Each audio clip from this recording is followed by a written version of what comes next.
Let's try and install a light kit in this Union Pacific car that we've got here. I've already disassembled a little bit of it, just taking apart the top from the bottom frame here and making sure the windows go back in. But the most annoying part is definitely keeping those windows back in. Luckily, they only go back in about one way.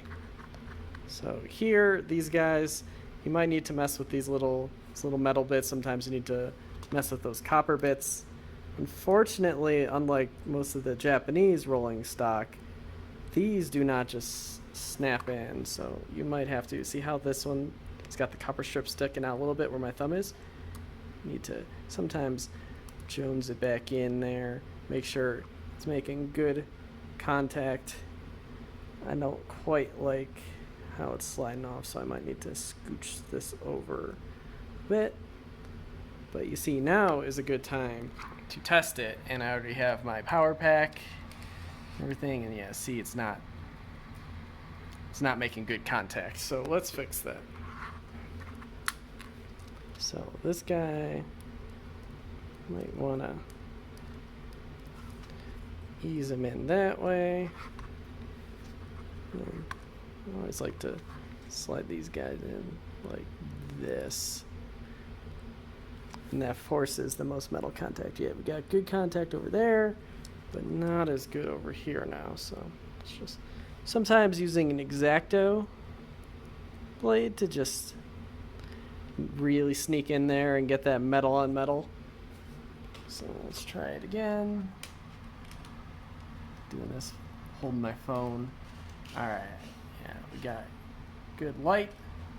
So now, the way I've determined to do this is make sure your windows are all chill and good. So just line these up, and then with the wide end far out and the print side down, just lay that in there.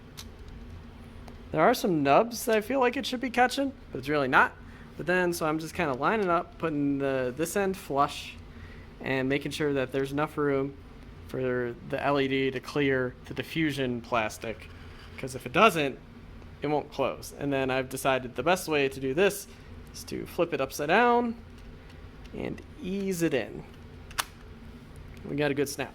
So another thing to make sure is if I've put this in backwards practicing this video, and having the other one handy is neat to make sure, but also making sure that the floor here is countersunk a little bit, or at least from our direction, into the frame. So both sides, the frame is sitting, like the floor here is sitting inside the shell, and making sure that's in there good. It's important because there were a couple times I put this in backwards, and these were both flush instead of sunk in, and it wasn't doing good. So now we take it over here to the test track, and we're gonna get a real disappointing light effect, if at all. Yeah, so didn't get that. So we didn't get our thing to stick entirely with it, so we're gonna need to fiddle with some more. But that's how we do it. So what I've decided to do is take these pins and bend them outwards a little more, so they're more sticking out to where the copper strips are. And I feel that'll get us more solid contact. There, I got the shit on the wrong side of the copper strip.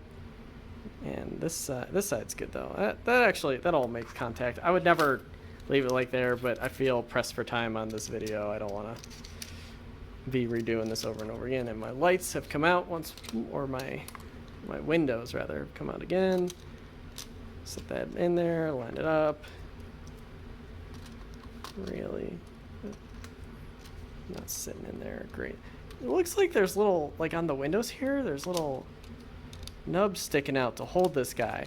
But I can tell you from all the Japanese stuff I put together, yeah, it's like that should be cradling it, but it's not.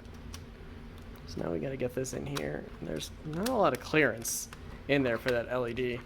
But let's see if we got it this time. We did. And like I said, a disappointing light. It really only diffuses to about half of it. And I feel like there should be a way to get more light in there, but we're a little out of luck. So I don't know. There is light getting to the other end, but not as much as I'd like. So maybe one of these days I'll buy one of the lit kits and tear it apart and see how they do it. But there you go. And just for fun, real quick, I wanted to show you, here's from a Red Wing kit that Kato makes.